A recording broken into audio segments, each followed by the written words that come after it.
In this video, you'll learn how to add products on Stan Store. By following these steps, you will successfully create and publish a new product for your store. Begin by navigating to the Stan Store platform.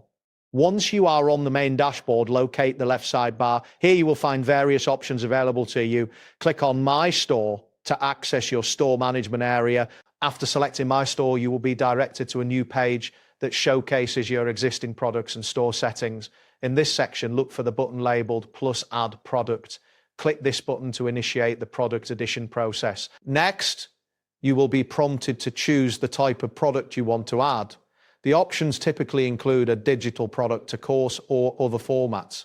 Select the appropriate product type that fits your offering. This choice is essential as it will determine how the product is presented in your store. Once you have selected the product type, you will need to enter your product name in the designated field.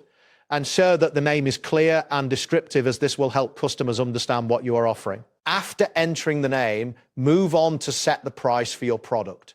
Be mindful of pricing strategies and market rates when determining this amount. If your product requires any files or content, this is the stage where you will upload them. Look for the upload option, which typically allows you to drag and drop files or browse your computer. Ensure that the file size is manageable, as larger files may take longer to upload depending on your internet speed.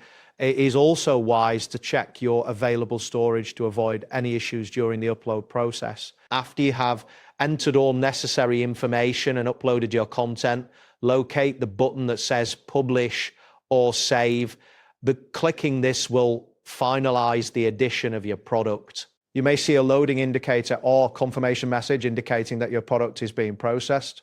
Once completed, your product will now appear on your store page, ready for customers to browse and purchase. That wraps up today's guide. Thanks for watching, and catch you in the next tutorial.